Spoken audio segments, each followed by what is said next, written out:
Stations after yesterday's new community cases. Meanwhile, the light at the end of the tunnel just got brighter. 70,000 plus vaccines arrive in the country.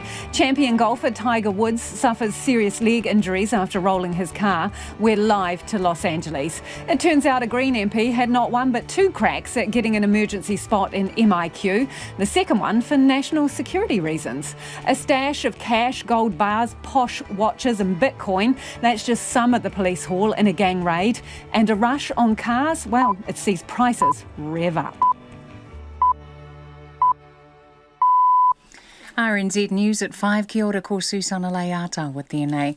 The second batch of the Pfizer-BioNTech vaccine has arrived in the country as South Aucklanders continue to swamp COVID testing centres. 11 people in 3 families linked to Papatoetoe High School have the virus, and officials still don't know how the first infected student passed it on to the latest case, an older girl who was not a classmate.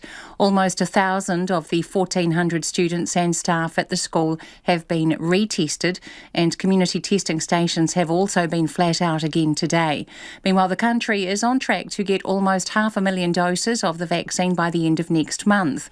The COVID-19 Response Minister Chris Hipkins says the latest shipment, which was flown into Auckland yesterday, contains 76,000 doses. By the end of March, we're due to receive a total of around 450,000 doses, which will be enough to vaccinate 25,000 people with the 2-dose course.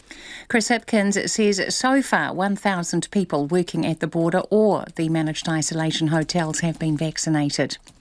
Pharmac knew there were clinical reasons some epilepsy patients would not tolerate changing medicines, but still went ahead with a switch that forced more than 10,000 people to change brands of the anti-epileptic drug lamotrigine.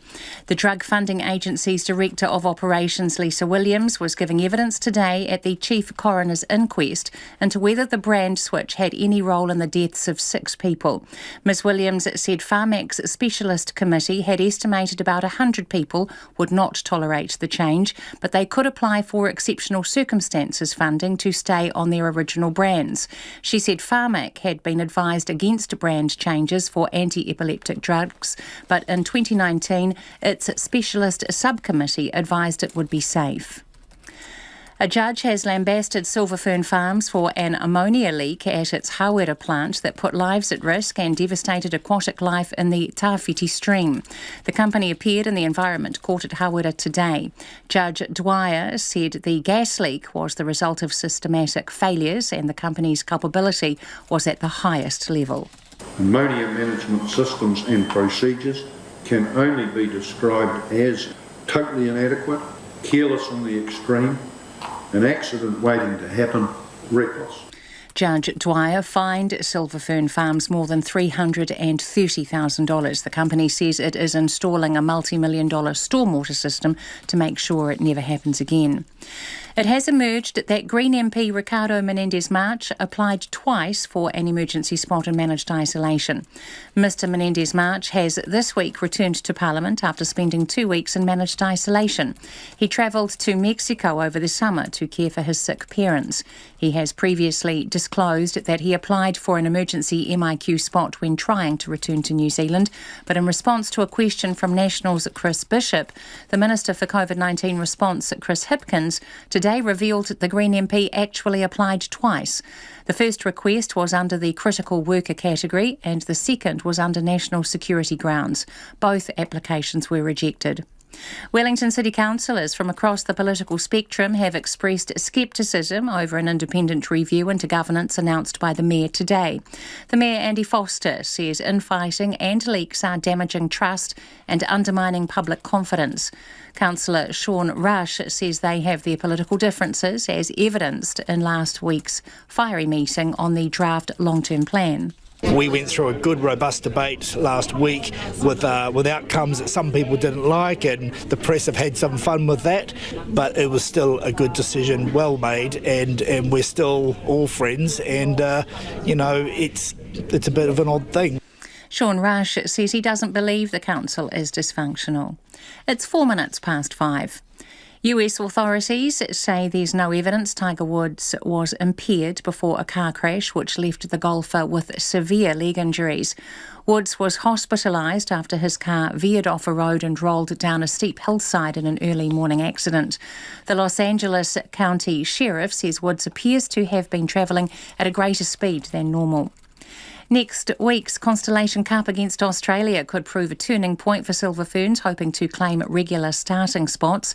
Pregnancy, injury and lack of fitness has ruled out at least 3 defenders, opening the door for Karen Berger to establish her spot as a starting goal defence. Coach Dame Nolene Taurua says Berger's move to the mainland tactics, where she's been training with Ferns teammate Jane Watson, is a bonus. Into combination with Jane is starting to grow, not only at club level but also at internationals as well. So, opportunities will present over the 4 tests, and really I need to be able to explore all those combinations. Dame Nolene Taurua. Liam Squire is set to make his return for the Highlanders in their Super Rugby Aotearoa opener. Despite not playing during pre-season, the loose forward has been named on the bench for Friday's match against the Crusaders in Dunedin. Fellow All Blacks Josh Ioane and Liam Coltman are also in the reserves, with Mitch Hunt starting at first 5 and Ash Dixon starting at hooker. That's the news. School's out and testing's back at Papatoetoe High. Parents are doing COVID swab drop-off, and instead of smiling teachers at the gate, there's officials and healthcare workers who are all wearing their masks. Keeping tabs on the solitary students. Any students that don't come back and have that second test, we're going to be going out and door knocking to make sure that they are both isolating and tested. It's a familiar playbook. There hasn't been a time since this pandemic began that I haven't had a constant level of worry as we manage COVID. That is not a new emotion for any of us, I think. Always vigilant. Morning Report, weekdays from 6 on air and online. Now the short forecast from Met Service to midnight tomorrow. Northland to Waitomo, also Coromandel, Bay of Plenty, Taupo, Taihape and Gisborne. Cloudy periods and isolated showers. The remainder of the North Island mainly fine. Areas of cloud morning and night with isolated showers about the ranges tomorrow afternoon. Nelson and Marlborough cloudy with rain in western Nelson. Scattered rain spreading elsewhere this afternoon, clearing everywhere tomorrow night. Bulla, Westland and Fiordland rain, possibly heavy about the ranges, clearing Fiordland and Westland tonight, rain spreading south tomorrow and easing to isolated showers in Bulla. Canterbury, high cloud today, severe gale norwesterlies until early evening. Cloudy tomorrow with patchy drizzle. Southland and Otago, mostly cloudy, occasional rain mainly in Southland and Clutha, clearing to fine weather tomorrow. Chatham Islands fine today, partly cloudy tomorrow with the chance of a shower tomorrow morning. RNZ National, it's 7 minutes past 5. Thanks, Susanna. Kia ora, this is Checkpoint and I'm Lisa Owen. Tonight we have the latest on champion golfer Tiger Woods, who suffered serious leg injuries in a car smash, and also the Green MP, who had 2 cracks at getting a special pass into MIQ. But first, hundreds of Auckland workers are being forced to stay home after being identified as Casual Plus contacts of a Kmart worker who tested positive for the virus. The good news is there's no new community cases today, but there's been queues of people making the familiar pilgrimage to testing centres across the city. That's because the 3 new cases yesterday, all linked to Papatoetoe High School, come with new locations of interest. Everyone at the school is being retested, as well as staff and shoppers at a Kmart and a vape shop. Reporter Louise Tanuth and camera operator Simon Rogers have this report. A familiar sight in this part of Auckland. A huge queue at this testing centre in Otara Town Centre. Most people here today were getting a test merely as a precaution. Many linked to the Kmart store in Botany, where a person infected with COVID was working on the 19th and 20th of February. Just a little bit worried and, just try to get tested straight away. Yeah, a bit overwhelming because we were there at Kmart. I was at the Kmart on Saturday. We were at Kmart on the day that the person was working on the Friday, so we thought it was better too because he's a builder and I'm a teacher. Just a precaution. We are just coming from the college. Actually, my neighbour works for Kmart, so I had called the healthline to see if, and they suggested that I do get tested. My other child goes to Papatoetoe High School, so that's why we're coming to get a COVID test, because we've been told that we need to get retested again so that's why we're here. Health officials have detailed when so-called casual plus contacts should get tested. For those at the Kmart store, they've been told to get tested tomorrow and then on March 4th, but some were lining up today. The Director General of Health, Dr. Ashley Bloomfield, says going a day early isn't a big problem. That first test should ideally be at least 5 days since the last exposure, and then we do another one at day 12 anyway. And as I said, in this instance, we are taking this very cautious approach of isolating them for the full 14 days. So even if that first test may have been a little premature, they will still be isolated and still require that follow-up test anyway. For those lining up in cars, there was a wait of between half an hour to several hours. The queue's horrible. It's just horrible. I mean, taking time off work. I'm actually working at the moment, but I took some time from home. But I took some time out to come out and get tested with the kids. Yeah. So yeah, it's not looking good, but it's something that we must, that needs to be done. 2 hours? 2 hours. Yeah. 2 hours. Here at about 9, so yeah, an hour and a half already. It's quite a long wait. I could have been doing some work at the moment, but yeah, just have to wait. About an hour and a half now. Yeah, How do you feel about the rest of the queue that's waiting for you? Oh, yeah, I feel for them too. It's pretty hot too now. So, And a bit of a wait probably yeah, still for it's you. a bit of a wait. So yeah, I'd say I've still got another hour. About an hour and a half maybe. How do you feel about the rest of the wait? Not too happy because a few of them pushed in line, but It's nearly been 45 minutes now. how do you feel about the rest of the wait? Hopefully we'll be at the testing point very soon in next 5-10 minutes. Probably nearly going on nearly an hour and a half. Almost 2 hours. There's been huge demand for Healthline too. The phone service was swamped with calls when last night's 2 cases emerged. One of those callers told Checkpoint she waited more than 7 hours to speak to a health professional. Dr. Bloomfield has urged people to hold off calling Healthline unless they need to. There was a huge surge in calls, and there is additional resources. Healthline is very good at connecting up extra people, but many are from people who just want general information about COVID. Please let Healthline be reserved for people who need specific health advice or may be involved in one of the places of interest. There is an enormous amount of information about COVID-19 and the places of interest on our website and the all of government COVID-19 website. How many extra staff have been? I don't have that, but we can provide that for you. At Papatoetoe High School, testing was still going. 328 tests had been done by lunchtime today. That still leaves a large group left to be tested. Principal Vaughan Quio is urging them to come forward as soon as possible. I'm hopeful and I'm encouraging everyone to do just that. There are a number of people who have consciously made the decision to self-isolate for 14 days from last Wednesday and haven't been in contact with anybody. That's all good. That's their decision and so be it, that's fine.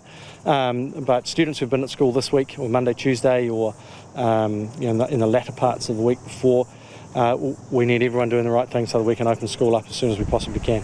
He says school will be closed for at least the rest of the week with a deep clean planned for tomorrow. I'm guessing we're not opening before Monday.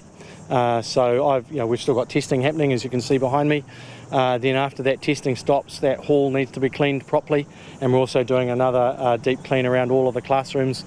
But you can't start that until your own staff have got the cleaning staff have got negative test results. The school making sure it's tracked down every case before the gates reopen. Mō te hōtaka o te ahiahi, ko Louise te Nuth, aho. It's 13 minutes past 5 and you're with Checkpoint on RNZ National, and still to come on the program, more than 70,000 Pfizer vaccines touched down in New Zealand today and hundreds of thousands more are just weeks away. And a quick traffic update before we move on. In Auckland on State Highway 20, the southwestern motorway, there's a crash on the centre northbound lane near the Dominion Road off-ramp, and motorists are being asked to pass the scene with care and expect some delays. Wellington Mayor Andy Foster appears to have ambushed many of his colleagues with his announcement of an independent review into council governance. He says bitter factional infighting and negative media have led the public to lose confidence in councillors' ability to govern, and has now raised ministerial eyebrows. Ruth Hill reports. At this morning's council meeting, Mayor Andy Foster told councillors their very public spats, including those over the fate of the now closed Central Library building, have undermined public confidence. He says local government minister Nanaya Mahuta has ruled out appointing a Crown Commissioner for now, but has clearly signalled she expects them to sort it out. I want us all, as elected representatives, to seize this moment, dispel the current atmosphere of rancour and partisanship, and move to a position where we can make better decisions and focus on what really matters. Mr Foster asked councillors to stand and show their support, which they all did. However, the show of unity didn't last long, with several councillors taking to Twitter to complain about the lack of warning. Councillor Iona Pannett, a Green Party member, says she'd rather concentrate on the big issues facing the city, like ageing infrastructure and the housing shortage. Look, I'm disappointed to see this review being sprung on us like this. There has been no discussion about it. Council essentially is sovereign, in terms of the city, that we do have the rights to make decisions, and we need to do our job. There have been some issues, but those can be resolved internally. A councillor at the other end of the political spectrum, Sean Rush, says he personally thinks the interest shown by the minister was unnecessary. It's a bit of an odd thing. I'm very happy to have the independent review, but to suggest, as is the narrative, that we're dysfunctional, suggests that democracy can't work. Councillor Fleur Fitzsimons, a Labour Party member, says she wholeheartedly welcomes the review. I think there's deep problems across the council, and we need to make sure that we're doing everything we can to make the important urgent decisions in the interests of Wellington. But we can't see this further remove elected members and residents from decision making. We need more local democracy, not less. So that's the basis on which I'm entering into this review. Andy Foster issued a statement saying he and the councillors would front a media conference this afternoon on the review, but several councillors said they'd not been invited. In the end, the Mayor walked in, flanked by three councillors, Deputy Mayor Sarah Free, Diane Calvert, who chairs the Finance, Audit and Risk Committee, and Northern Ward Councillor Malcolm Sparrow, while Councillor Simon Wolfe perched awkwardly to the side and Councillor Pannett took a chair at the back of the room. Mr Foster batted away questions about whether councillors' non-attendance indicates he doesn't have their backing for the review. I asked them to stand, 15 people stood to say that they support this. I think all of our councillors recognise that we have some significant governance issues and that we need to resolve those. This is a way of doing that. Mr Foster rejected criticism the review is unnecessary and a waste of taxpayers' money. He said damaging leaks were undermining trust and the council couldn't function that way. So we have confidential meetings and, hey presto, the information is in the public arena. Sometimes within minutes of council's been given it. So that is not the way. If there is something you want to share with councillors and you want to share it with them, that is a way to completely destroy your ability to do that. And that is a fundamental issue for us as a council.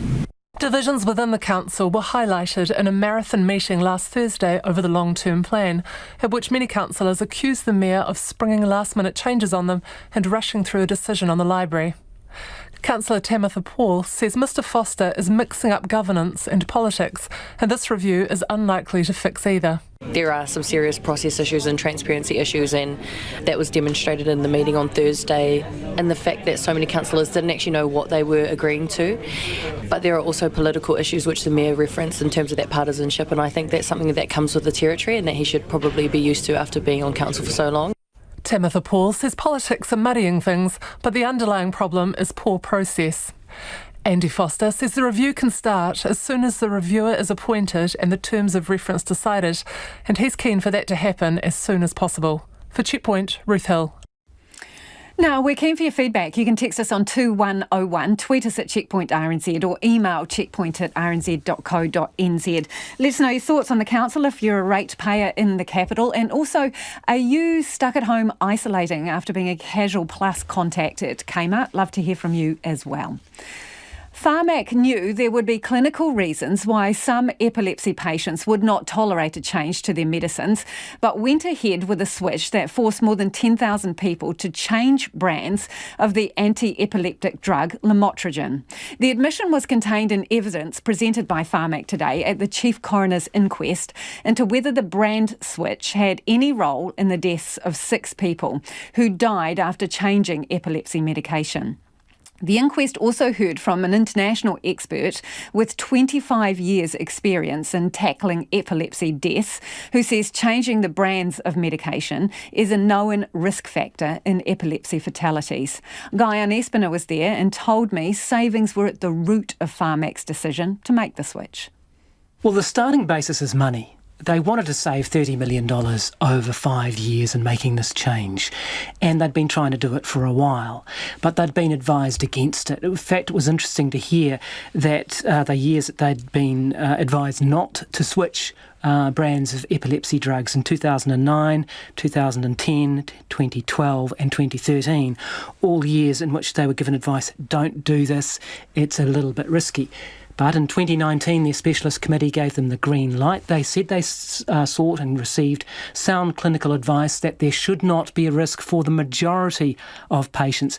But the key thing to me today was their acknowledgement that for a small number of patients, there were clinical reasons why they would not tolerate a brand switch. How many, you might ask? Around about 100, they thought, possibly. So it's interesting to look at it in that context. You wanted to save the money, and this is to put it back into buying other drugs, right? Now, the Pharmac's not pocketing the money themselves. They're trying to spend it on other drugs that people need. They wanted to save that money, and they went ahead with this, although they did know that for a small amount of people, they weren't going to tolerate the brand change. So that, to me, was the key point today. So to be clear, they had that knowledge prior to making this decision to put people on a different drug. They knew that there would be people within that group who wouldn't tolerate it. And then would be able to seek exceptional circumstances funding. So you fill out a form and say, I can't tolerate this, and you get to stay on your original brand. And so Pharmac had that process up and running, and they did inform people and they advised them. The difficulty with that is you don't know who it's going to be in advance. And could it be that the adverse event you had was very, very serious, and then you had to apply for this special circumstances funding? I mean, disregarding, we don't know whether the deaths were caused. You and I have talked about this. We don't know whether the deaths were caused by the brand change. But even a seizure is devastating for someone with epilepsy because you lose your driver's licence and lose your job, potentially. So those are all arguments that you've got to look into with this. They did know a small amount of people would have a change. They said, well, you can apply for funding to stay on your original brand, but you didn't know in advance who would be the most vulnerable. Right, so there was a UK expert talking today also around the issue of brand changes of epilepsy medicine, and they said that this could be a real risk in terms of deaths? Yeah, that's right. It is that blatant. That's Jane Hanna. She's OBE. She's got 25 years experience in looking at epilepsy deaths in the UK, and the UK don't allow this to happen in the way it happened in New Zealand. They say, look, this drug, lamotrigine, is what they call a Category 2 drug. If you switch it, you've got to do it in consultation, in a medical consultation with the patient's knowledge. See, these patients didn't even know many of them are being switched. What we found out in the inquest, many of their doctors didn't know that they were being switched. So she says... So what, they would go to the pharmacy, just fill their prescription, and at that point they're given something that's different? Worse than that. They'd get home and see, or they'd been taking it for a while. It would have a little sticker on it saying, this, your drug's been changed, but it's the same as the one you were taking previously.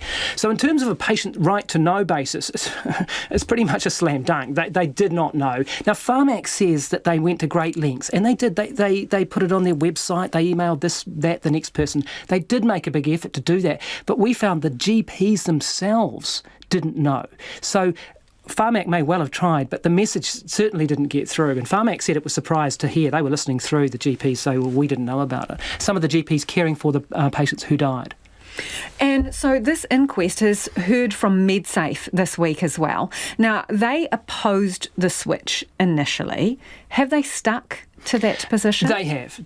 Their position is it shouldn't have happened. They didn't want it to happen. It went against international best practice, like we've talked about with the UK, and it posed a potential significant safety risk, they said, and they are sticking with that position. So what happens now?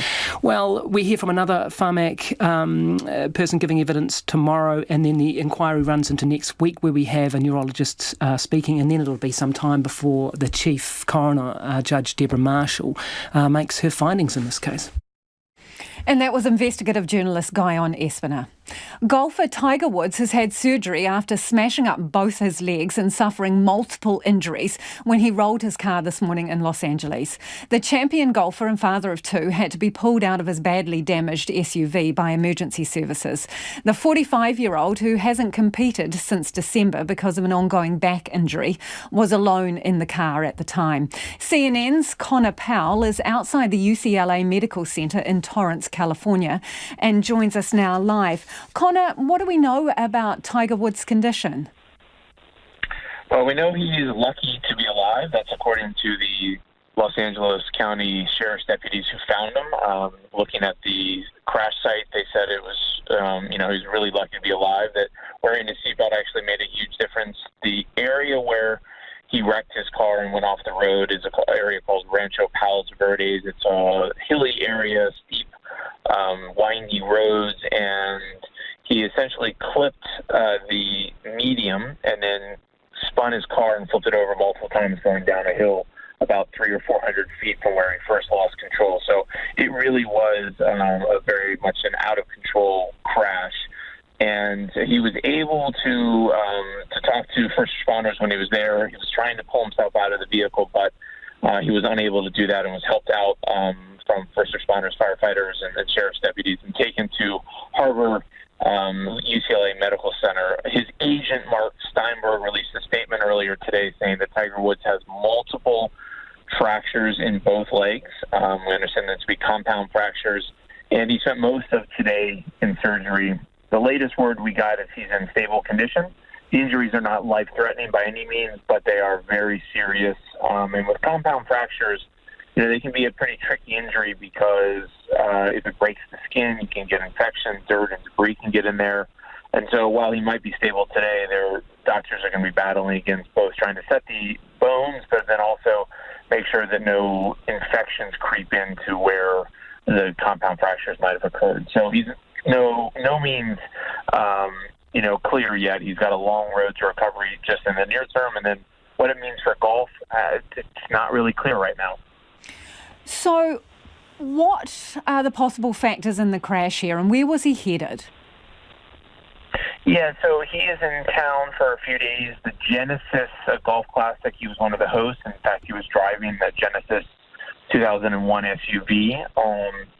And he was heading to an event with Golf Digest and I think another golf media publication to do a commercial, to do some content for their website and for the Golf Digest brand. When he was essentially lost control, we don't know if he was doing something that distracted him. We don't know if weather or something played any part in this. Police investigators have said that there's no indication drugs or alcohol were involved. They think, based on the location and the history of this location, that he lost control. It's a site that has seen a lot of accidents. Locals know it is a very dangerous, winding road. And if you're going too fast, it's very easy to lose control. So it sounds as if speed and loss of control were probably the reason for the accident. Whether or not there was something more, whether it was texting or on the phone, we don't know that, and there's been no indication one way or another. But this is a very dangerous, windy road that if you're not paying attention, it's very easy to lose control, and that's what investigators are looking at right now is how did he lose control and what might have caused him to lose control. Because, Connor, he's no stranger to car accidents, is he? No, I mean, obviously after a domestic incident in 2009, he wrecked his car in Florida. He was later arrested, essentially under the influence of prescription drugs in Florida as well. Another time, I think people who have watched Tiger closely know that he's had some difficulties with drugs and his divorce, and he's had a pretty rough stretch the last 10 years. By all accounts, he had started to really sort of turn his life around and was clean and sober and was sort of doing his job, which was both being a golfer but also a brand ambassador for a lot of his brands. And, there's no indication that there's anything else going on other than this is a really bad accident. But it's a really bad accident. I've said on air here in the U.S. several times, there's an American football player by the name of Alex Smith who, had a compound fracture in his leg and while playing for the Washington football team in the NFL, and he nearly lost his leg because infection came in, a lot of dirt and debris got in there, and the bone was sticking out of the skin, and he nearly lost his leg from gangrene and other infections. So compound fractions are really, really tricky because you can set them, but you can still have to worry about infection for several days. So he's got a long road to recovery just to deal with the injury in the near term, but then also whether or not this means he's done playing golf, that's just not clear. Absolutely. And the other thing, obviously, is he has had this terrible ongoing back problem and has had several surgeries. We've seen pictures of the car and it was pretty mangled. Is there any word on whether he's hurt his back as well? There's no indication yet that he has done or has a new injury to his back. But even just a couple of days ago, he did an interview here in the U.S. where he was asked whether or not he's going to play in the Masters in about 6 weeks. And he really wasn't that optimistic. He said, well, I hope. We'll see. Because he just had his 5th back surgery here about a month and a half ago. So, he's recovering from that. This is not going to help that recovery. If it did any more damage, that's also a possibility as well. I think there is a real possibility that Tiger Woods' golfing career as we knew it, as a competitor and somebody who's, fighting to win championships, that's very possible that's over. The one thing I will say is that listening to everyone talk here in the U.S.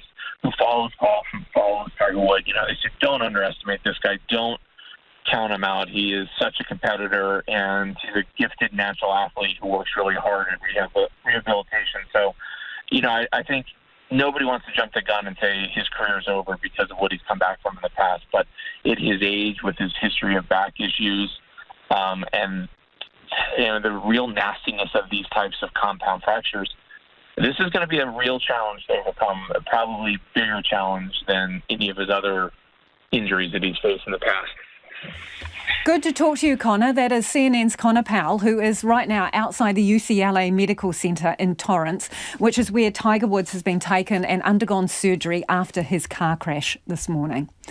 Green MP Ricardo Menendez-March is having to explain himself again after it emerged he tried twice for an emergency spot in MIQ. The new MP travelled to Mexico over summer to care for his sick parents. Greens co-leader Marama Davidson and Whip Jan Logie okayed the trip overseas. Mr Menendez-March applied for an emergency MIQ spot when trying to return to New Zealand, which was declined. It's now been revealed he tried again, citing national security reasons. The Green MP says the criteria wasn't clear, but he was just making use of the options available to him. I applied under the assumption that MD would then assess it under its merits, and I got rightfully declined once MD sorted out the application. And it was at a time where I had to make an incredibly difficult decision, and I was looking for all available avenues for citizens to return. And I was lucky that then I managed to obtain a voucher through the normal process of just endlessly refreshing the website and obtaining an MIQ voucher. Mr Menendez-March says he made the second application because he thought he might fit the national security criteria. They basically give a few that category gives a few sort of examples, and it was sort of under the public national interest and public interest. It wasn't clearly explained, so I guess my understanding is that then MD would, I guess, have a more defined criteria that they would use. And I didn't meet the criteria, which was obviously after a thorough assessment, and that was rightfully done so. Green Party co-leader James Shaw, who told MBIE not to approve his MP's request for an emergency spot, says officials were right to deny him on the second attempt too. My understanding is he, like a lot of New Zealanders, applied for all of the channels that were available to him. Would you describe him as being as an essential worker, like a medical worker, or for national security reasons? No, and clearly the people who were issuing the permits would say the same thing. Green Party co-leader James Shaw.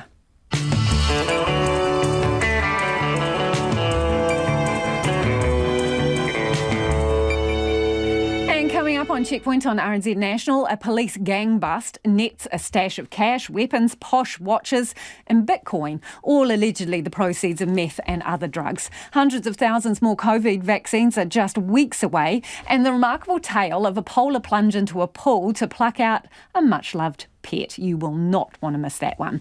Text us with your feedback on 2101. You can tweet us at Checkpoint RNZ, or there's always the email. Our address is checkpoint@rnz.co.nz. Time for the headlines now with Susanna.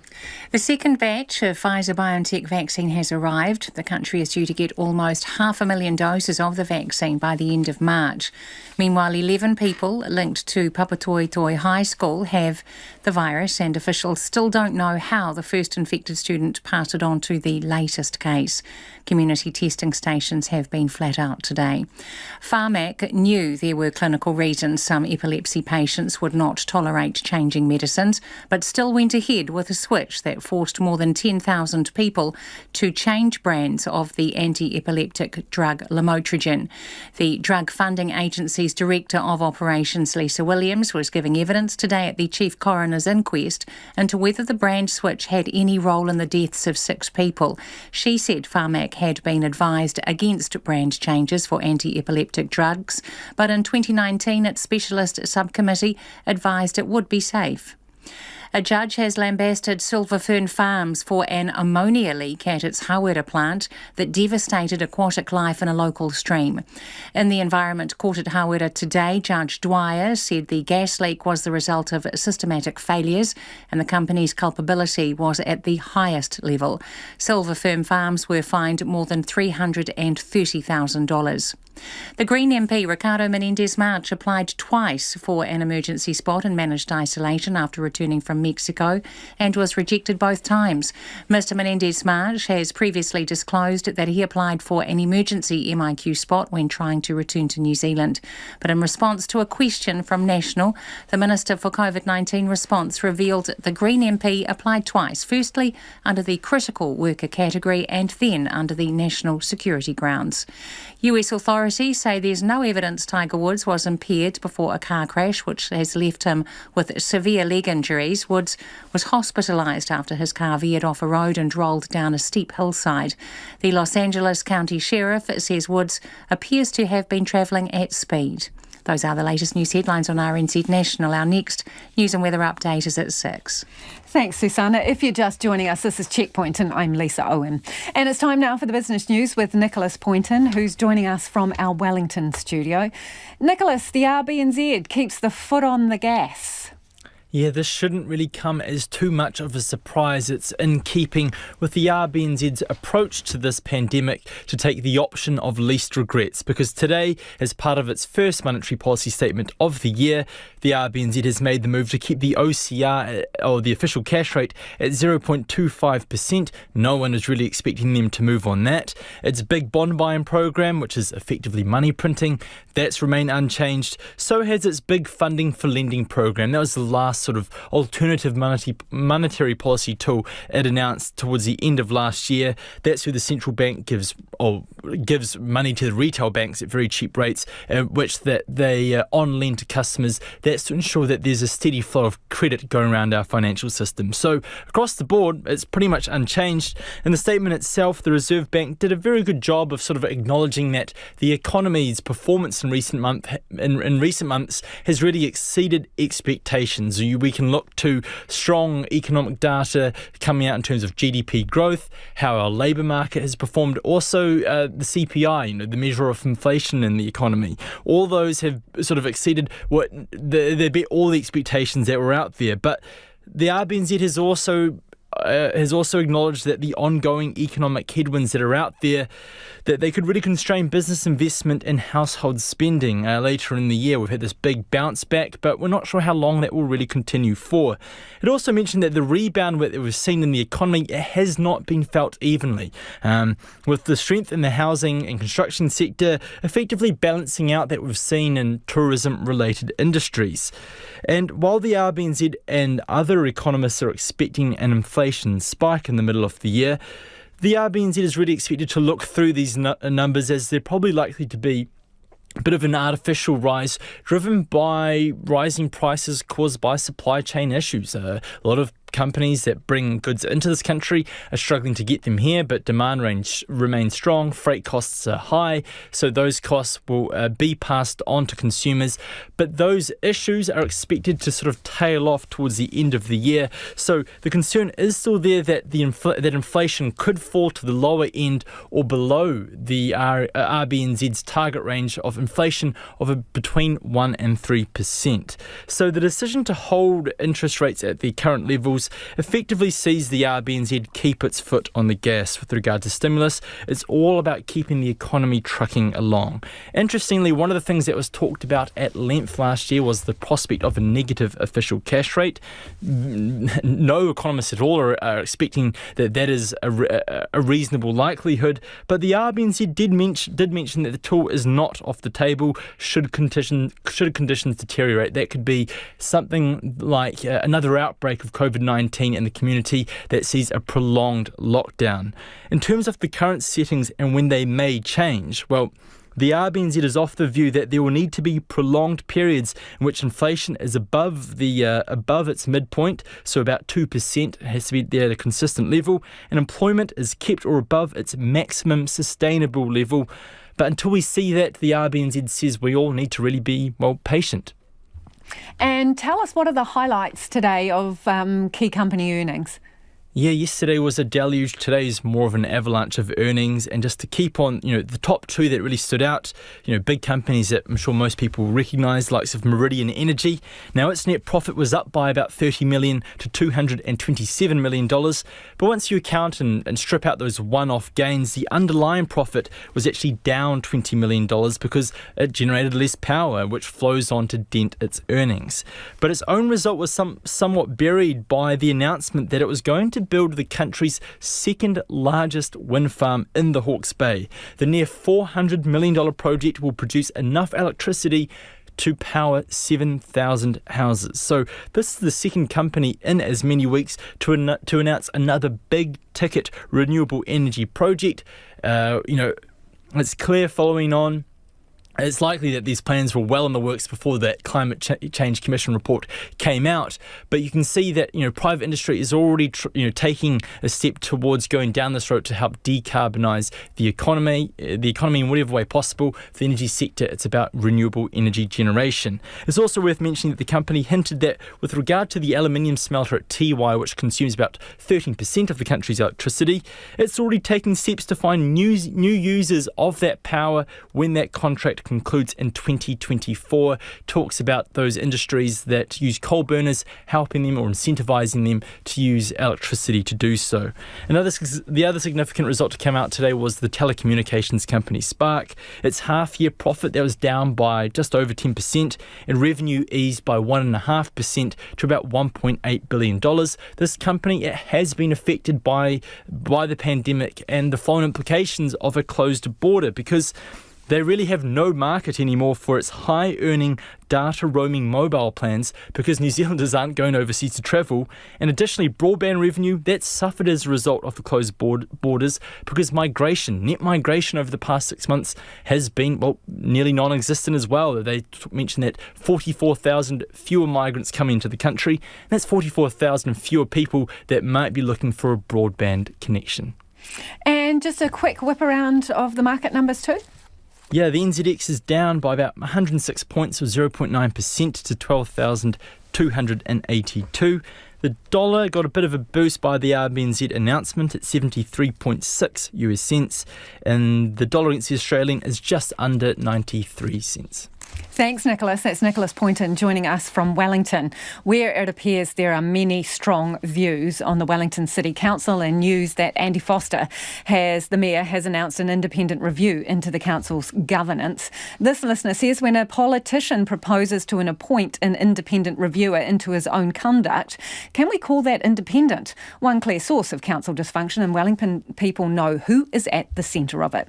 Felicity, on the other hand, says, I'm a Te Whanganui Tara ratepayer and chair of a local NGO group. The Mayor is taking a rational, good process approach given the constant undermining by political agendas via junior news media reporting and Twitter.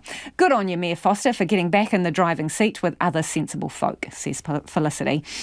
Someone else says Foster and his council are as bad as each other, hopeless. Andrew has texted in with that, who is a ratepayer also.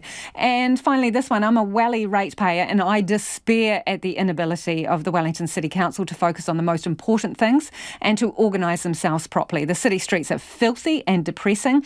Too many buildings are cordoned off, including our much used and loved city library. And they are focusing on cycleways, convention centres and town hall. Very frustrating, that person says. A 4-month-long police investigation has ended with 11 arrests and the discovery of masses of cash, gold bars, luxury goods and Bitcoin. Police have raided more than 21 locations, including the Auckland areas of Henderson, Long Bay, Flatbush and the central city, all targeting drug operations allegedly run by or through gangs. 7 of the busts happened yesterday. The same day, National MP Simon Bridges accused the police commissioner of being a wokester, essentially more concerned with being nice than busting gangs. Detective Inspector Aaron Pascoe describes the haul. The search warrants have been undertaken over a period of several months during the operation. Yesterday, during our search warrants, we recovered a significant amount of cash. We also discovered gold bars, coins and valuables such as watches. And we also recovered Bitcoin, which is a little bit of an unusual thing for us to be identifying as the way people are laundering money. So can you give us an idea of how much Bitcoin? Bitcoin was around $250,000. Right, and you mentioned watches. Are we talking high-end labels here? Yeah, no, there were high-end watches. So the number of watches, there was quite a significant number, and some of the values were quite high. But I don't want to get into specifics about that sort of thing because that's still before the court. So I'd rather talk quite generally about the operation if I can. The cash itself? The cash itself? Yeah, how much? In excess of $500,000 worth of cash. Okay. So what was the business behind this? The offending we were investigating was the manufacture and distribution of methamphetamine. And there were some other drugs involved, but it was principally methamphetamine. And I understand that you've uncovered 2 labs. What can you tell us about those? Well, both of the labs were inactive when we found them. So they weren't operating labs, but they were labs that were capable of manufacturing methamphetamine, and in the case of one, quite a significant amount of methamphetamine was able to be produced on each occasion that it was used for that purpose. I know you don't want to go into too much detail, but were those discovered in residential or commercial areas? Neither was located in a commercial area. One was in a vehicle and one was at a residential property. Okay. And what connections does this operation have to gangs? Well, I mean, there were a number of links to gang members, not just from one gang, but from more than one gang. But again, I won't go into the specifics about that. But gangs do work together in this industry to maximise profit and the like. One of them is the Headhunters, is that correct? Yes, the Headhunters is the principal gang that was involved. And the allegation is that they have been working in cahoots with another named gang. Well, there are other gang affiliates and associates that are involved. So, the world of gangs is complex, and they are more than happy to work together when it suits them to do their business. So what about firearms? Yeah, so we recovered 12 firearms during the course of the investigation. There were a mixture of handguns, which are always of concern as they can be concealed, and also some quite high-powered weaponry, such as military-style weapons. So you're talking about weapons that would be banned under the new legislation. They shouldn't. Yes. They're illegal. Yes, absolutely. The military-style weapons would now no longer be available to purchase, even with a Category E firearms licence. So the allegation being that the haul that you've got comes from drug dealing. How widespread do you believe their operation was outside of Auckland? Oh, I think they're certainly not limited by any borders. If there's profit to be made, they will operate wherever that profit can be made. And unfortunately, methamphetamine is something that is creating a lot of victims all over New Zealand, not just in Auckland. And what kind of lifestyle has it been funding for the people you say are involved? Well, you can see by some of the property that we were able to seize that some on the face of it live the lavish lifestyle, but all of the property that is obtained through committing that type of offending is property that can actually be seized by the Crown as it's obtained as a result of criminal activity. So have they been driving around in posh vehicles? The vehicles, not so much. We did see the Harley Davidson motorcycle, as well as a high-end vehicle. But people who commit these types of offences can, on the face of it, live a lavish lifestyle because it's very much a cash business, as shown by the amount of cash we were able to recover. Any houses involved here? Ownership of any properties? No. Okay. And how many people have been charged? There's been 11 charged as a result of the whole investigation, and our 2 final offenders were charged yesterday. Just before you go, Detective, how common is it for you to find Bitcoin these days? Because it's a very anonymous type of currency, isn't it? Yeah, well, I think I'm certainly no expert on Bitcoin, and probably if somebody was to try to explain it to me, they'd have to talk slowly because I really don't quite get my head around it. But it is another way that people can move assets around and store assets. And that's Detective Inspector Aaron Pascoe there. If you were listening to that interview, there is video that goes with it. We'll put it up online. You can see the guns he's talking about and some of the other things they seized. Silver Fern Farms has been fined more than $330,000 over an ammonia leak at its Hawera plant that was potentially lethal to its staff, emergency services personnel and nearby residents.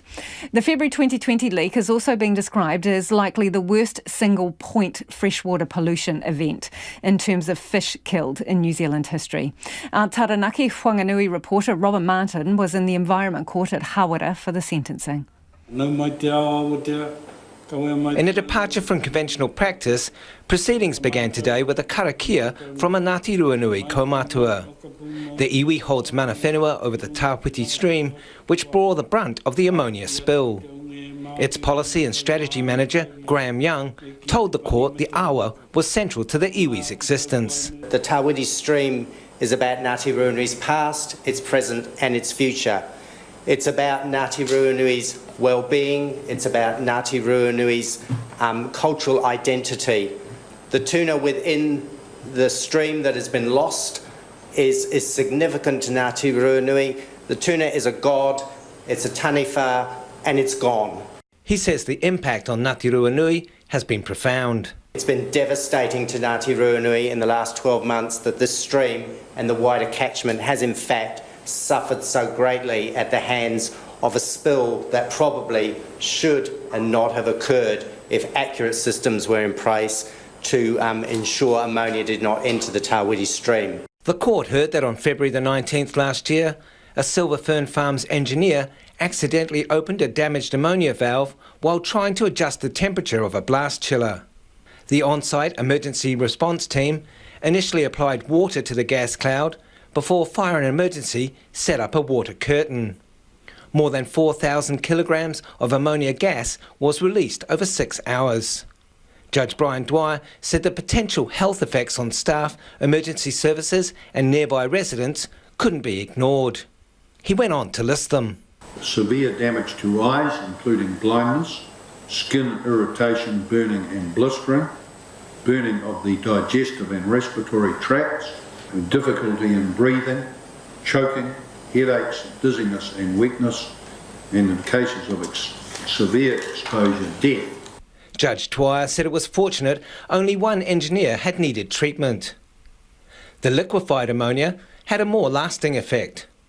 Judge Dwyer said it overwhelmed the Silver Fern Farms stormwater system, polluting more than 13 kilometres of the Tāwhiti stream and more than 6 kilometres of the Tangahoi River. A low estimate of thousands and possibly tens of thousands of fish in the stream would have died, as well as any larvae and eggs in the water, which simply cannot be quantified. This was a devastating kill. He then read from the Environmental Impact Report.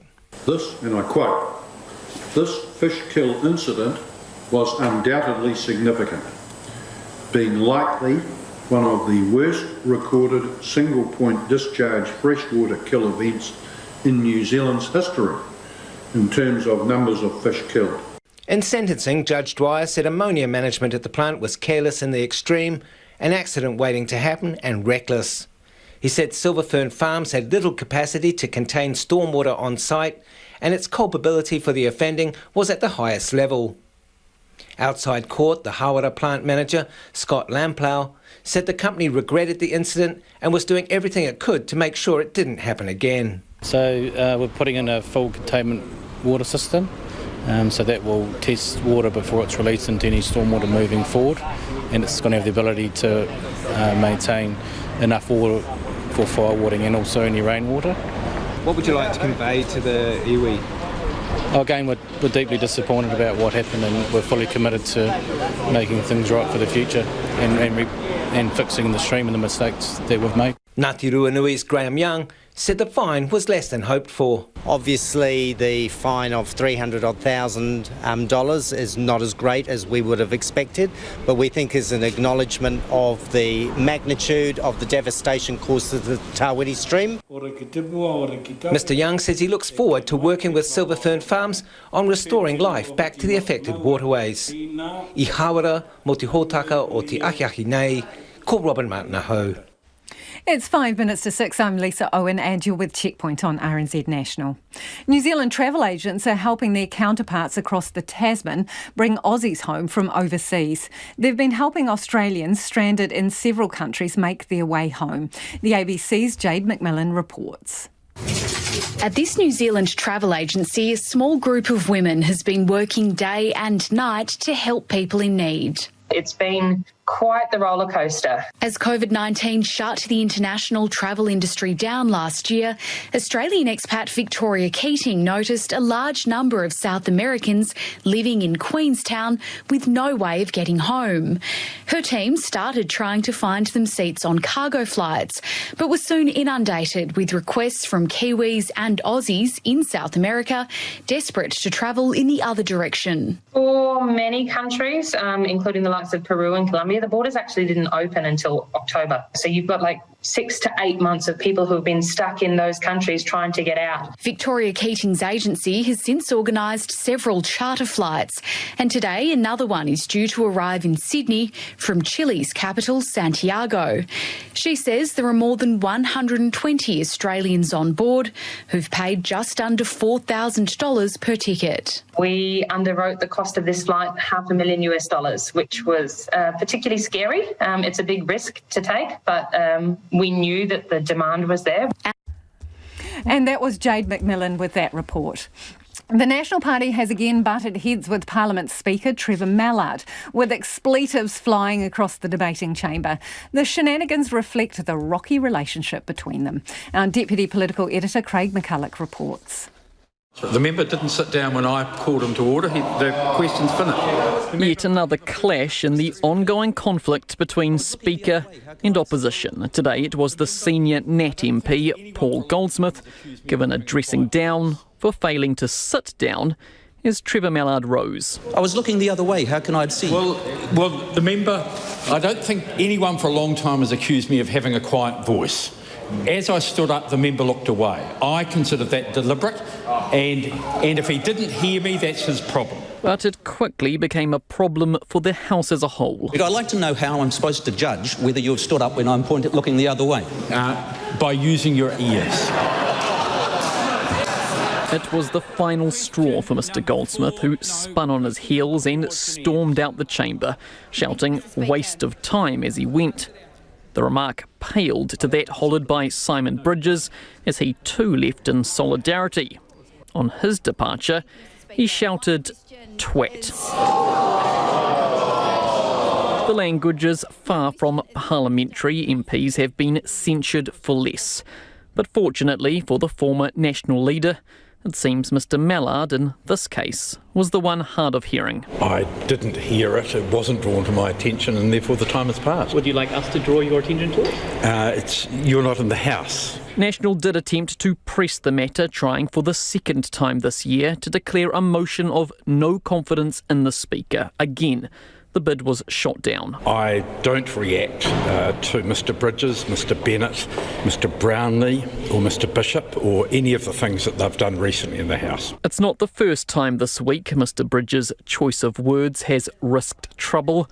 Yesterday he called the Police Commissioner a wokester and criticised his area of focus. Much less about catching gangs and criminals despite huge problems in our society at the moment, and much more about being hip, doing things to, I think, impress a bunch of other wokesters. The comments did not fly with his leader, Judith Collins. I think it is really important the National Party does not condone attacks on our senior police officers or actually on any public servants as such. She says she raised the matter directly with Mr Bridges and the wider caucus, and it won't end here. The year has barely begun. This just a taster of the antics to come. From Parliament for Checkpoint, Craig McCulloch. And speaking of Parliament, some feedback here on Ricardo Menendez March trying twice to get a special spot in MIQ. This person says, I think the Green MP should have been let in sooner. He at least has an important job here and is far more essential than about 600 or so who've carried on straight to Australia. RNZ News at 6, ngā mihi nui, ko Susana Leata with tēnei. It has emerged that Green MP Ricardo Menendez March applied twice for an emergency spot in managed isolation. He travelled to Mexico over the summer to care for his sick parents. Mr Menendez March has previously disclosed that he applied for an emergency MIQ spot when trying to return to New Zealand. In response to a written question from National's Chris Bishop, the Minister for COVID-19 Response, Chris Hipkins, revealed the Green MP actually applied twice. The first request was under the critical worker category and the second was under national security grounds. When asked if he should have been granted an emergency spot because of national security, Mr Menendez March said that's not for him to decide. I guess it was a strength that was available, and at that time it was incredibly difficult. The key sort of priority for me was making sure that I was able to return. Both applications were rejected. The second batch of the Pfizer-BioNTech vaccine has arrived in the country as South Aucklanders continue to swamp COVID testing centres. 11 people and 3 families linked to Papatoetoe High School have the virus, and officials still don't know how the first infected student passed it on to the latest case, an older girl who was not a classmate. Almost 1,000 of the 1,400 students and staff at the school have been retested, and community testing stations have also been flat out again today. Meanwhile, the country is on track to get almost 500,000 doses of the vaccine by the end of next month. The COVID-19 Response Minister Chris Hipkins says the 450,000 doses are enough to vaccinate 225,000 people with a 2-dose course. So far, 1,000 people working at the border or in managed isolation hotels have been vaccinated. 11 people have been arrested, 12 firearms, methamphetamine and more than $1 million in cash, gold, cars and bitcoins have been seized following a police investigation. Operation Evansville included 21 search warrants across the wider Auckland region. Sally Murphy reports. The investigation focused on organised crime, including people with strong links to the Headhunters motorcycle gang. The 11 arrested face charges including unlawful possession of firearms, manufacturing meth and money laundering. The bust also uncovered 2 clandestine labs. Detective Inspector Aaron Pascoe says police are committed to disrupting criminal groups and the community can help by reporting any suspicious activity. This is Sally Murphy. The National Party says it's embarrassing that the government has housed just 12 families through the progressive home ownership scheme it launched 7 months ago. The Housing Minister Megan Woods has defended the rate of progress, saying the family's path to home ownership is more complex than for those who can get a mortgage from the bank. National's housing spokesperson Nicola Willis says it's just not good enough. The government have had almost 4 years to get this scheme going and only 12 people are in it. The fact that the Housing Minister is showing off about it beggars belief. It makes me think she's completely out of touch with just how bad housing issues are in the community. Nicola Willis says 12 homes isn't even a drop in the ocean of the country's housing shortage. East Coast MP Kitty Allen is planning to meet with management at the Whakatane mill to see whether there's a way to keep it open. At least 210 jobs are at risk due to the proposed closure. Management have been trying to find a buyer for more than 12 months and say the mill is no longer economic to run. Ms Allen says this is devastating news for the Whakatane community. She says herself and Forestry Minister Stuart Nash will meet with management and mill workers to see what options there are. There's going to be a vast range of options that they will put to us. They need to meet the threshold, of course, in terms of if there are any options to look into buying. We need to make sure that that's best bang for your buck. So the discussions will be focused on, can that company pivot to something else that will become economically viable? Labour's Kitty Allen. The Reserve Bank has held the official cash rate unchanged and will continue to keep monetary policy loose to support the economy. In its first monetary statement of the year, the official cash rate has been held at 0.25% as expected. The bank also reaffirmed that its bond buying program and cheap loans to banks will continue to keep interest rates low and stimulate economy.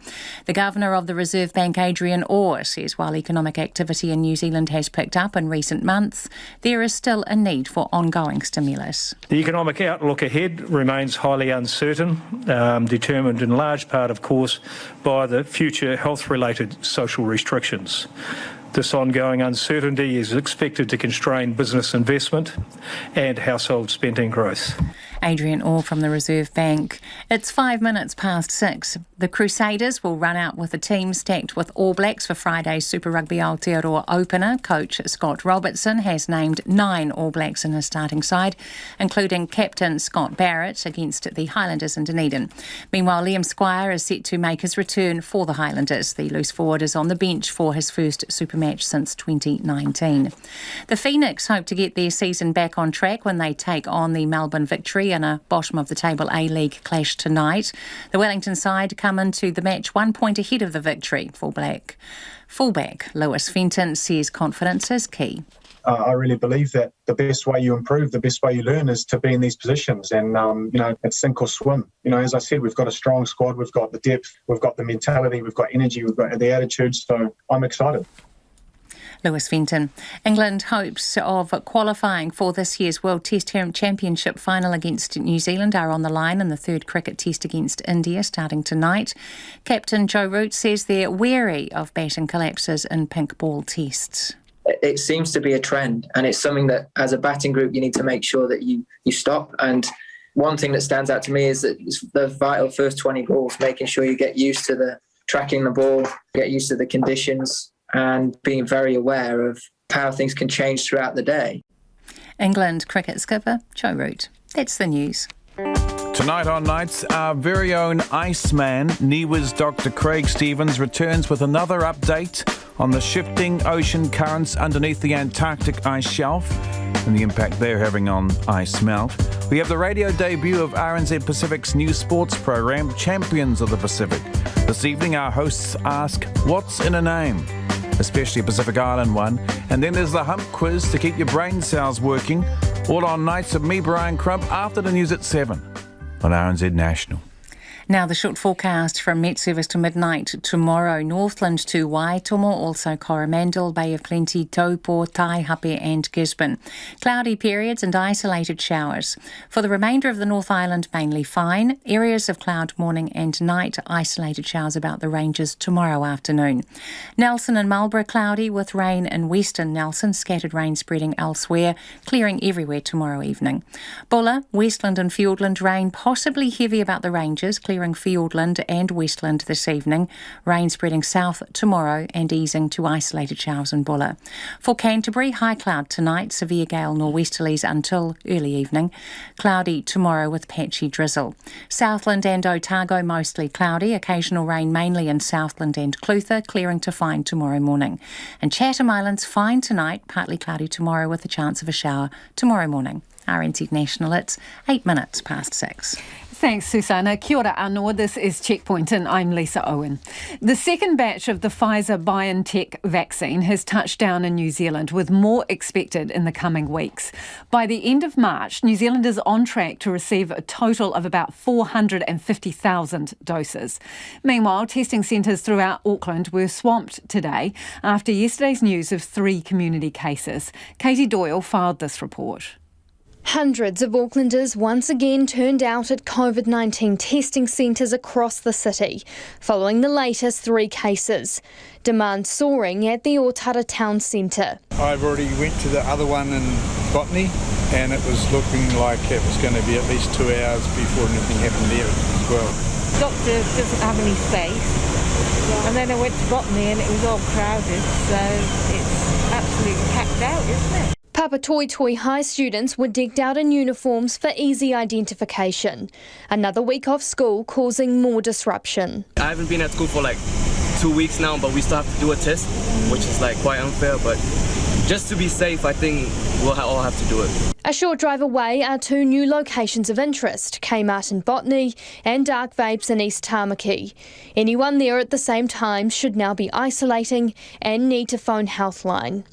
Kmart reopened today after a deep clean, but just a few customers turned up. Are you aware of this? No. How does it? COVID last night. It was announced last night, yes. It was closed overnight for a clean. It's open this morning. There was a case of COVID. Are you aware of that? No. In a statement, Kmart says all staff who worked with the positive case are now isolating, and that team members are required to complete health declarations before the start of each shift. Staff in store are now being asked to physically distance and wear masks. One student is concerned. That's probably what makes it more concerning for us, because we're from outside of Botany. If we were a confirmed case, then it's a problem for our area as well. Despite the new cases, Director General of Health Ashley Bloomfield says there's no cause for alarm. With no new community cases found today, he's confident Level 1 is working. Yesterday's news of additional cases, I know, was unsettling. Feels like another climb up on our roller coaster ride, but it does not need to be alarming. I'm confident the system is working as it should under Alert Level 1, and there is indeed a lot of work underway. But he's urging people to watch out for different symptoms. Several of our recent cases with this new variant have had what one might call atypical symptoms, where their main symptom has been muscle aches and feeling tired rather than typical respiratory symptoms. So I do want people to be aware of that. Meanwhile, the light at the end of the tunnel just got brighter as more than 70,000 new doses of the Pfizer-BioNTech vaccine arrive in the country. COVID-19 Response Minister Chris Hipkins says the second batch was flown into Auckland yesterday. By the end of March, we're due to receive a total of around 450,000 doses, which will be enough to vaccinate 225,000 people with the 2-dose course. Dr Bloomfield plans to provide details of when he will be publicly vaccinated soon. For Checkpoint, Katie Doyle. The government is under pressure for having housed just 12 families under its progressive home ownership scheme since it launched 7 months ago. 78 more families have been contracted to the scheme, and another 25 families will soon be moving into apartments built in Queenstown. Housing Minister Megan Woods says she's proud of the scheme, but National has labelled it an embarrassment. Our political reporter Charlie Drever filed this report. The Housing Minister, Megan Woods, talked a big game about the progressive home ownership scheme in a PR video recently posted on social media. This is a real game changer for families that get involved with the scheme. But National's housing spokesperson, Nicola Willis, says the fact the Housing Minister is showing off about 12 houses beggars belief. She and National leader Judith Collins certainly didn't hold back their criticism of the scheme's progress or the minister. It makes Kiwi Build look like a roaring success. She's starting to make Phil Twyford look like he knew what he was talking about. The Housing Minister, Megan Woods, defended the number, saying it can take up to 3 years for someone to go through the progressive home ownership process. This is about working with families that often have high levels of debt. It's about not only repaying that debt, it is about working to establish a good credit history, working to establish a savings history, and then working to ensure that a bank will lend to this family. During Parliament's question time, Nicola Willis grilled Megan Woods. Does she think it was a good use of taxpayers' money to release a professional promotional video, including drone footage, celebrating a housing scheme that has only helped 12 families? Mr. Speaker, yes I do. I think this is an important story to tell. Sneering, mocking and deriding schemes that are just getting underway is not going to allow more New Zealanders into home ownership. That kind of attitude is what got us into this mess. The minister also clarified what help the government gave the family in the PR video, given that they were already working with a progressive home ownership agency when the scheme was launched. When we launched that contract that we had already signed with the Housing Foundation were able to purchase that home and to get on with it because they had a capital injection from government. At the coalface, New Zealand Housing Foundation Chief Executive Dominic Foote is happy with the progress, given the scheme had to start from scratch.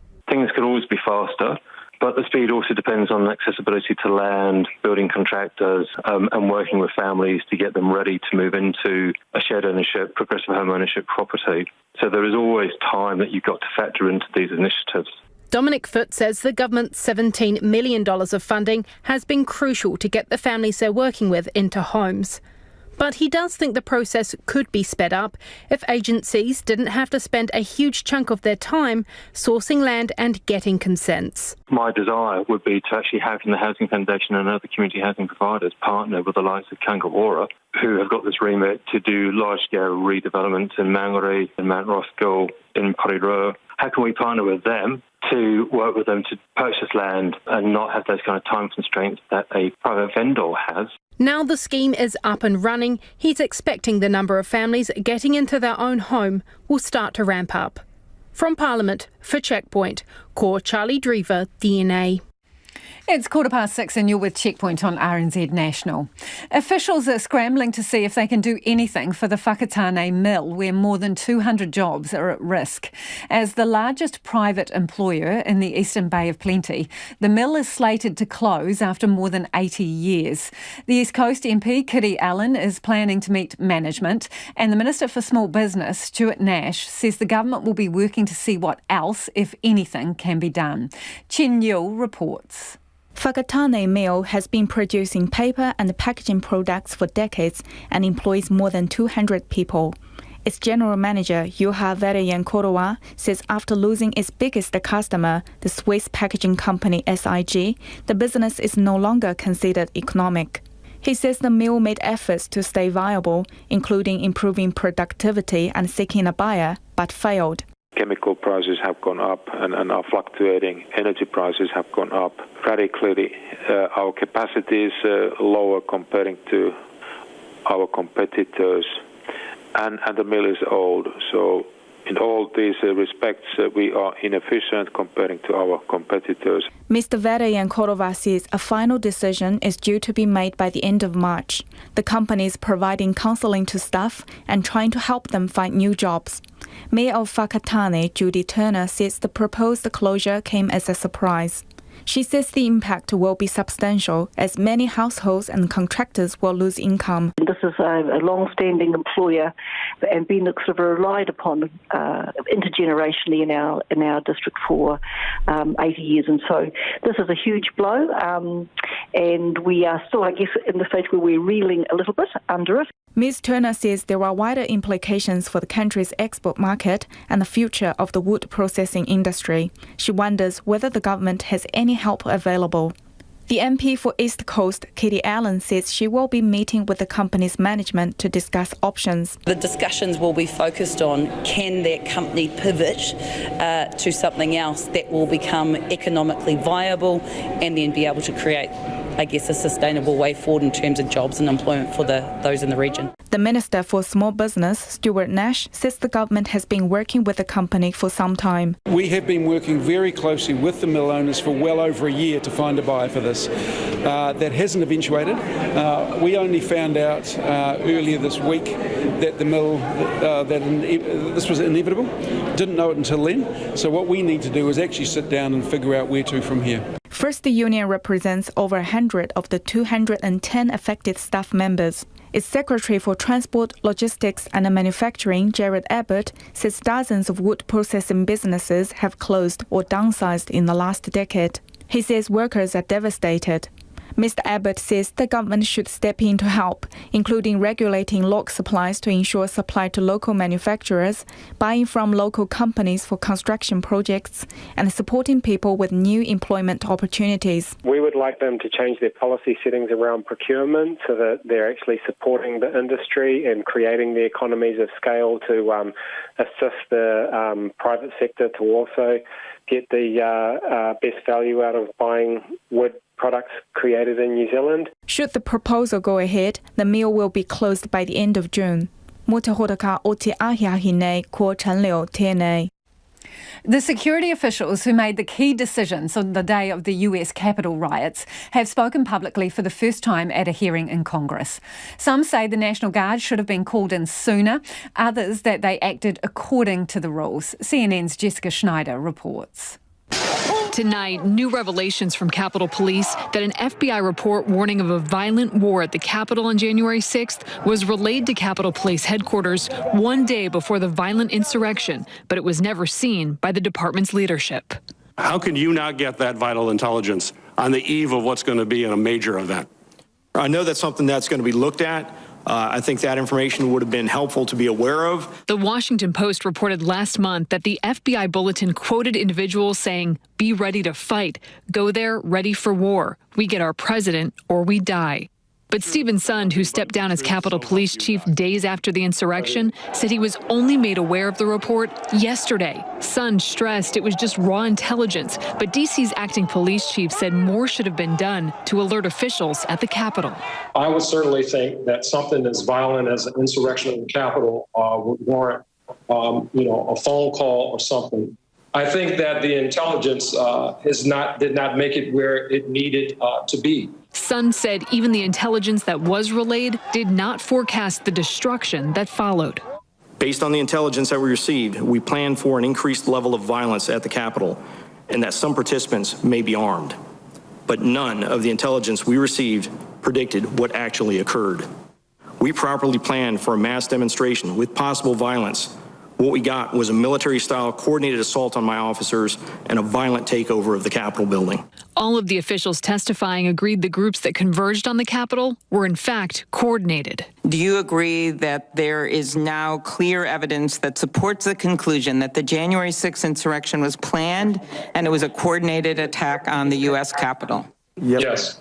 Would you agree that this attack involved white supremacists and extremist groups? Yes. The most pressing question surrounded the delayed deployment of the National Guard, which former Chief Sund said was initially held up because he needed an emergency declaration from the Capitol Police Board. Chief Sund was pleading for the deployment of the National Guard, and in response to that, there was not an immediate yes. I was just stunned that I have officers that were out there literally fighting for their lives. And, we're kind of going through, what seemed like an exercise to really check the boxes.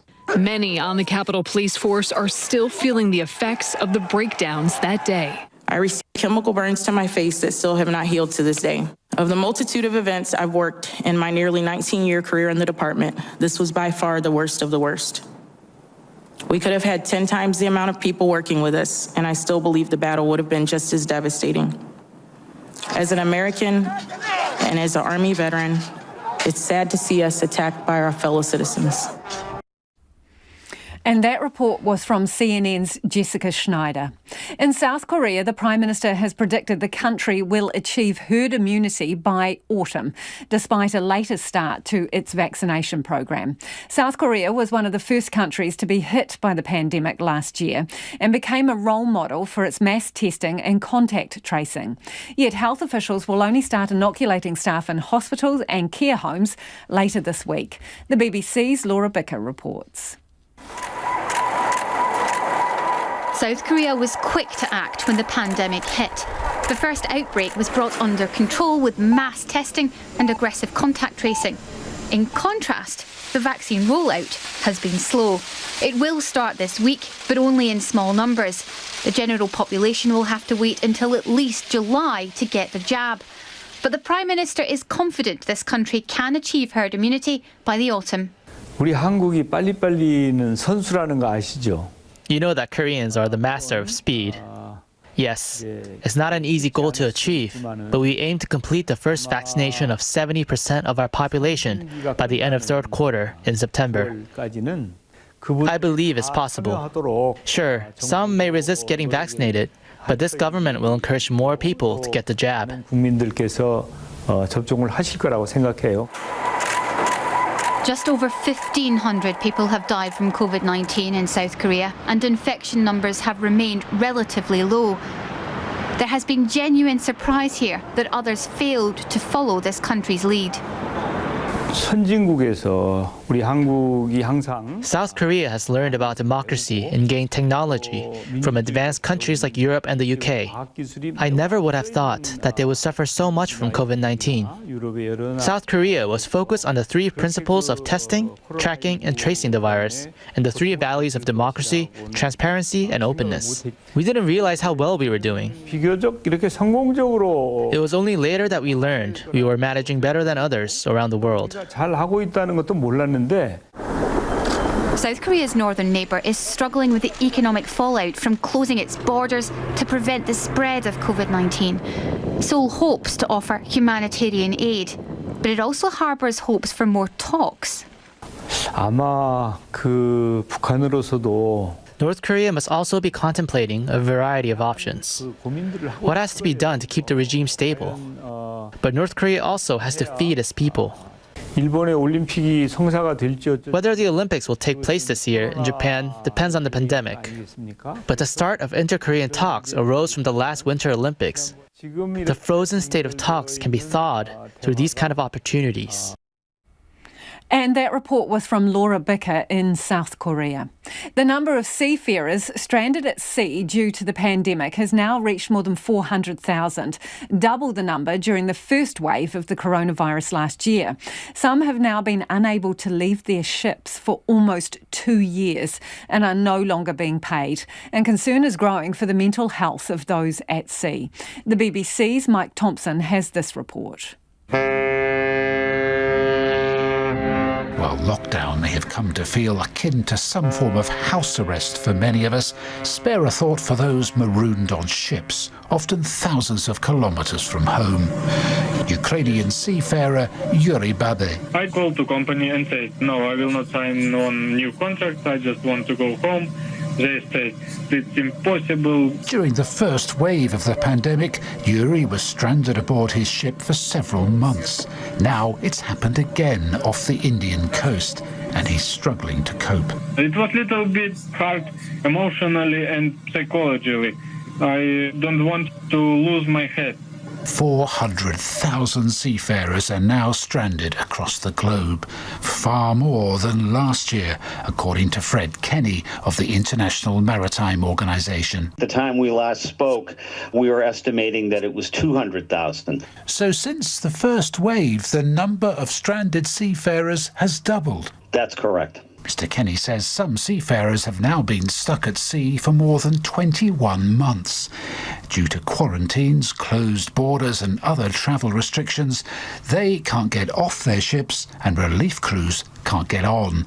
And that's not even the worst of it. In the first quarter of 2021, we've seen a dramatic rise in the number of ships being abandoned, where the ship owner walks away from the ship and leaves the seafarers. I am 11 days, very bad situation. Ship is no electric, no food and fresh water, no help, and no heater. The owners of Vebi Kara's cargo ship, Keenan Mehta, abandoned the vessel 5 months ago. After making it ashore in India, Turkish master seaman Vebi is still waiting to be repatriated. I want to go to home, but I don't know how many days, how many weeks, how many months. I am waiting repatriation. When did you last get paid? I am 10 months to ship. Zero money.